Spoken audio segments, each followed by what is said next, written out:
Hello and welcome to Tactical Rock 40k. My name's Toby Bennett, the current reigning UKTC top Dark Angel and top 100 player in the world. Now today we are going to be talking about skirmishing in Dark Angels. And the reason that I'm creating this video is on the Discord, we had several questions on how do I get the best out of my land speed of vengeances. I keep putting them into tanks or putting them into elite infantry, and I always feel like they're underperforming. Now, I think a really common mistake that's made with things like land speed of vengeances or scouts or JPIs, which jump pack intercessors, is that people aren't using them in the way that they are intended to be used by the top players that are writing those lists that often people are looking at. And that's because skirmishing is one of those slightly less glamorous parts of 40k. You know, we don't see that as the thing that we tell our friends about at the end of the game. We say about the big charge. We don't say about how the unit of scouts snuck around and denied our opponent from stealing XYZ objective. Now, what does skirmishing actually mean? And that's the early gameplay that allows your key units to do their job the best. Now, that essentially for Dark Angels means enabling those units that you're spending lots of points on. Now, that might be your Deathwing Knights, Inner Circle Companions, Sternguard Veterans, or even the Lion himself. And you're wanting to use this skirmish to allow those units to get into position and then find the key targets that they want to be getting into so that they can actually get their points back, because obviously you're spending quite a lot to bring them along. In this video, we're going to cover a key amount about how you're going to apply that pressure without overexposing yourself and what that really means and how you can apply that in game, what units are strong for the skirmishing and why they're good at skirmishing, and then when to skirmish and when to actually hold back. And when to skirmish and when to hold back is actually going to be broken down into two different parts. So let's jump into that. Obviously, we're answering the question first of what is skirmishing. Early game battle between usually cheap and fast units to gain that board position and presence. Now, that can really be two different things. That's either positional or resource skirmishing. So positional skirmishing essentially is where you are trying to claim different areas of the boards, be they maybe objectives, or areas where you can screen your opponent out, or just stage your army. And those positions are going to be key for sort of enabling your later game plan, or you're going for that resource skirmishing, which is often known as trading. And that's where you are exchanging a unit for another unit, say maybe charging scouts into your opponent's skirmish, let's say stealth suits out of Tau as an example, to pick them up and then deal with that unit later. Now, usually those units are quite cheap. The units that I've mentioned, JPIs, scouts, they are under 100 points. But obviously the other unit that I mentioned was the land speed of vengeance, which at 120 points is a little bit more expensive for a skirmish unit. And the reason that I'm still including it in that category is a couple of different things. First of all, it's the range, where it can kind of hang back a little bit, and that response for your opponent is a little bit more difficult for them to do, rather than, say, scouts that charge in and then are right in your opponent's face. And also the potential damage output, where they can switch their role into dealing with other threats quite efficiently. So those are sort of the two really key parts of skirmishing that you need to understand. And then finally, you need to understand when to shift across from skirmishing or trading into actually committing your key units. And that might be for two different reasons. The first, because your skirmishing's gone really well, and finally your opponent's exposed, their key units are out, and you're able to start pushing them.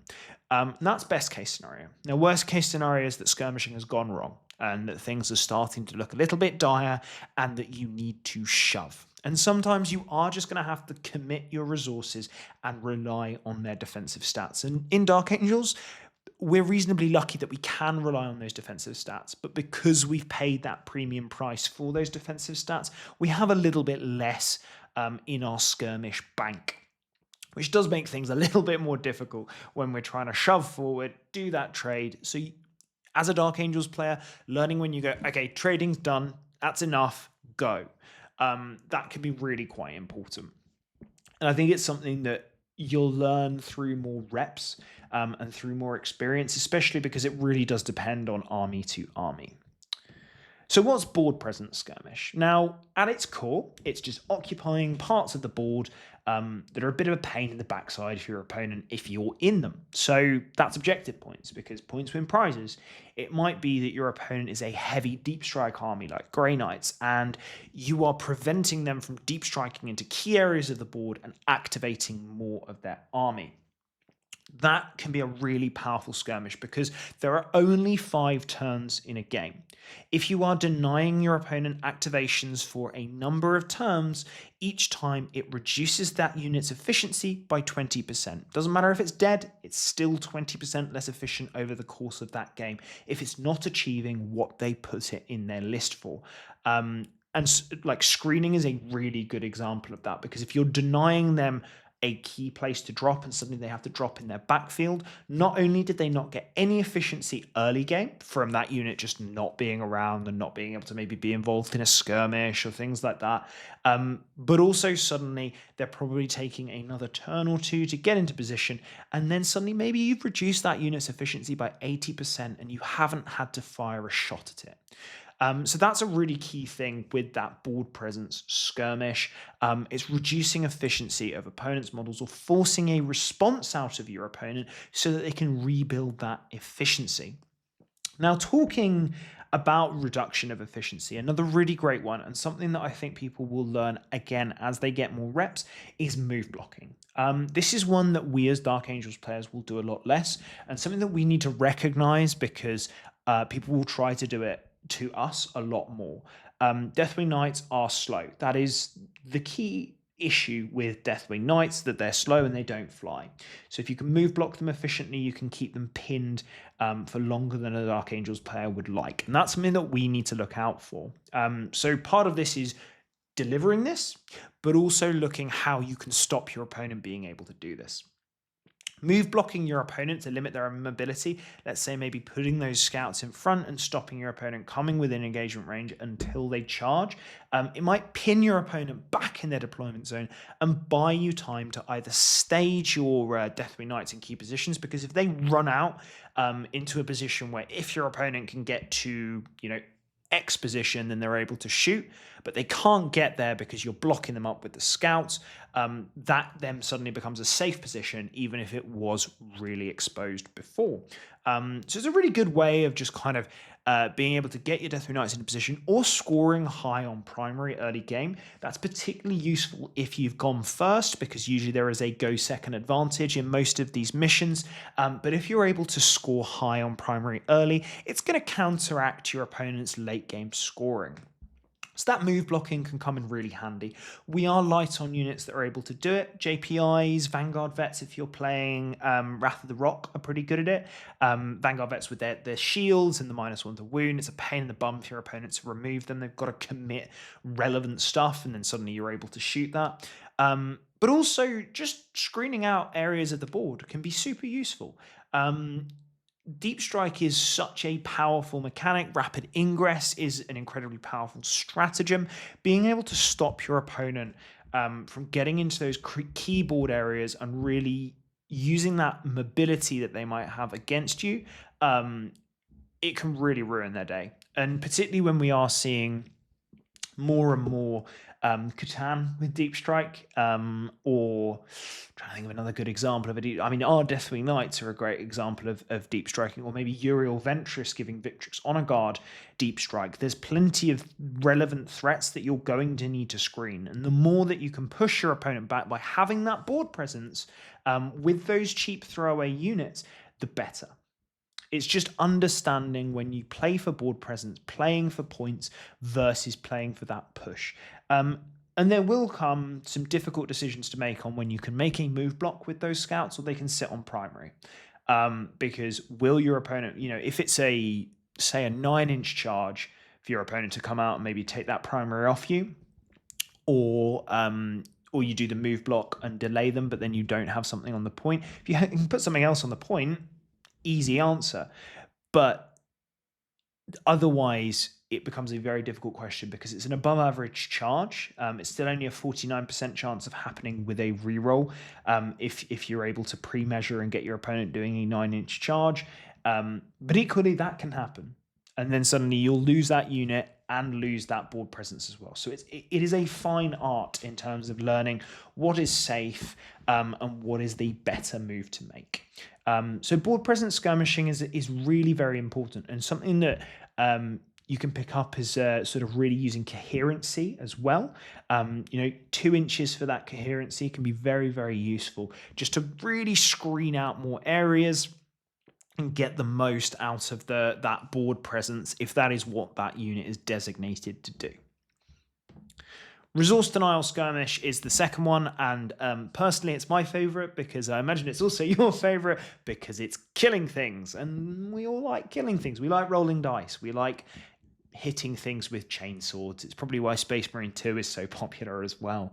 But that resource denial skirmish, it's what you do to kind of set up where your Deathwing Knights can go and really start bullying your opponent. And a lot of the time, it is just that kind of, it's killing units that your opponent will use to score points. So again, they're cheap throwaway units. Damaging that staging resource, like, if they're trying to get into a position with like a really good tank that's amazing at shooting, but really struggles in combat and they don't have any like fallback shoot. Amazing. Suddenly lock that in combat, reduce that efficiency. You're going to lose your unit, but you're buying yourself another turn where they're not firing at Deathwing Knights. And also killing early objective holders, because then suddenly your opponent has to go and sit on points with their version of a Deathwing Knight. That's pretty damn useful. And resource denial skirmish is really where your land speed of vengeances come into their own, because there's going to be units that threaten Deathwing Knights in your opponent's army, almost certainly, because otherwise you're going to walk over that game. And that's where land speed of vengeances can really come into their own, because they've got the speed to find those positions where they can go, okay, zoom out, shoot all this nasty plasma into that key unit. Let's say recently I was against an Eldari player from Northern Ireland. He had a blob of 10 Howling Banshees with Jane Czar, and I shot out my land speed of vengeance where they were staging. I was obviously going to lose this vengeance to fire dragons the turn after, but it allowed me to buy the time to pump a bunch of plasma and a heavy bolter into these Howling Banshees and put them down to just Jane Czar and a couple of Banshees remaining. And suddenly that unit was near on neutered. Obviously Jane Czar is still a huge threat, but now I'm not worrying about them going, okay, I'm going to ignore mods and this is all 2 damage and we're just going to use this anti-infantry to start picking up Deathwing Knights. Because that land speed of vengeance is 120 points, so you have to zoom in and take care of that problem. Yes, it died and it kind of traded down a little bit, but it stopped the key unit from being able to bully the target that my opponent has put it in there to bully. And that's that mix of speed and hard shooting. And it's that resource denial. And because of that speed, it really just allows you to get around the board, find those key firing angles, and alongside that range, because 36-inch range on all those guns is pretty damn useful. I personally use the heavy bolter over the assault cannon just because I like the 2 damage. That can really, really punish your opponent. So I've been very impressed with land speed of vengeances in that role. It's something that I think that more people should be using them for, because they're able to kill the things that threaten your Deathwing Knights, or just punish them enough that then it's easier for those Deathwing Knights to go in and pick them up. The other sort of really key thing about the land speed of vengeance is that because it's T8 and because it's got a 3 up and a 5 up and 10 wounds, it's quite survivable, and that's going to force your opponent to bring something relevant out to handle it. And it's only 120 points. And usually your opponent's going to have to bring out something that is either more points than that or that is quite relevant that can kill Deathwing Knights.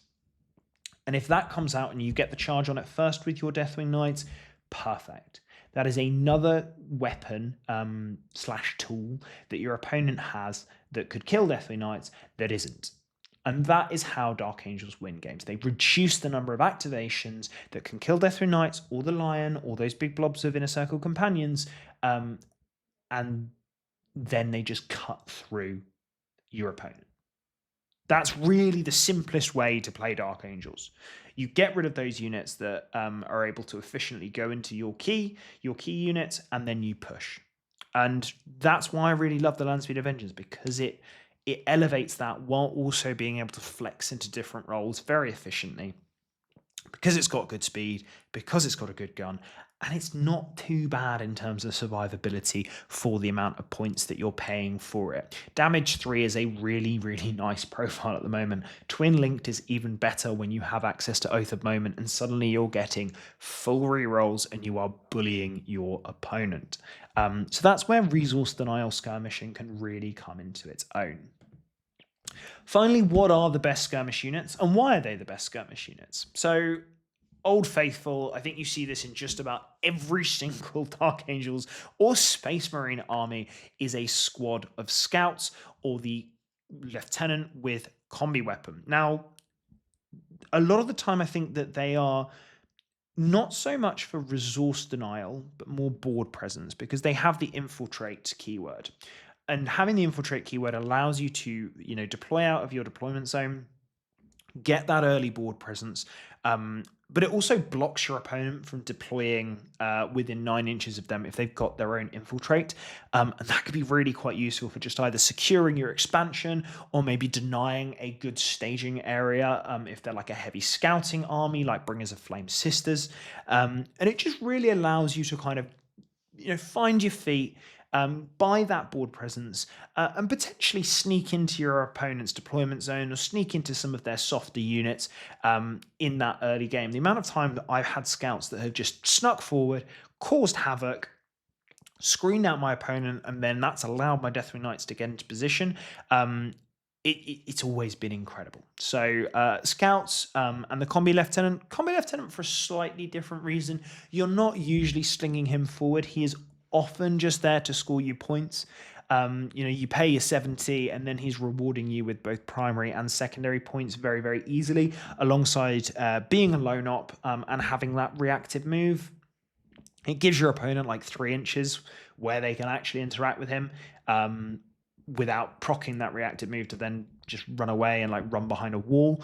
But he also is that sort of damage multiplier because he points an objective and makes you better at killing things because you're re-rolling ones to wound. Now that's less relevant for Dark Angels, which is why he's not on this list, because we now do have the Lion and the Land Speed of Vengeance is obviously they're re-rolling wounds already, but it's not to be sniffed at, and having extra reactive moves in your army is never a bad thing. Next, Land Speed of Vengeance. Obviously, I have waxed lyrical about this non-stop, but a 3 damage tough chassis at 120 points is well worth it. We saw a lot of Ultramarines players using the Storm Speeder Hammer Strike with all the melters at 125, and they were using that in a very much similar role, but equally we get to scam people with a 5-up invuln sometimes, and we've got good damn range and twin linked. It's really nice to be able to get into position, pump out a bunch of 3 damage at decent AP as well. Most of the time, even a 2-up, we're shoving them onto their 4-up invulnerable save, even if they're in cover. And we're able to, a lot of the time that 3 damage is killing those elite infantry as well for every save they fail. So I do just find Land Speed of Vengeance is very efficient at dealing with early problems that pop out, but also being able to use their speed and maneuverability to find spots where oftentimes your opponent can't shoot them back overly efficiently, or they can really disrupt your opponent's plan by forcing them to shoot them first, because otherwise you're going to be able to do the revenge shooting if they kill, say, that unit of scouts that's directly in front of the Land Speed of Vengeance. And then that's a down trade because they're losing like 2 units or board presence just for a unit of scouts. And that Vengeance, unfortunately, I've never really been able to use the Land Speed of Vengeance's ability because everyone is so scared of it. It's really nice. and it forces guns into places that I don't mind losing, because I don't mind losing my land speed of vengeances in the earlier game. They're kind of there as that trading piece, as I say, because they are so good at skirmishing. Um, and they're buying time for the rest of my army. Vanguard vets with shields are an absolute MVP in Wrath of the Rock. Between the -1 to wound and the 4-up invulnerable save, it's really difficult for your opponent to plan how they're going to deal with this very fast unit in what is quite a slow army. So they're able to really kind of force your opponent to you, which I think is really intrinsic for Wrath of the Rock, because it is a slower detachment. It doesn't have a turn where everything is advancing and charging. It's not like Stormlance, where it is just straight running at you the whole time. Obviously, it trades that speed for durability, but in a game where movement is king, that is less ideal.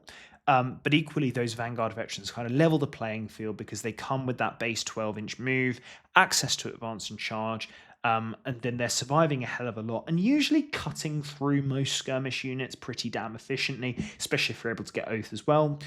Jump back intercessors are the slightly more regular ones for Gladius, say, because they offer damage into anything because of the impact mortals. They're able to sort of, even if they just go into a tank, they've got a power fist and they've got impact mortals. So there's a chance that you just scrape a few extra wounds off, which allows it, your Deathray Knights to really flourish when they're going in to kill that Rogel Dawn, as an example. And it makes life nice and easy.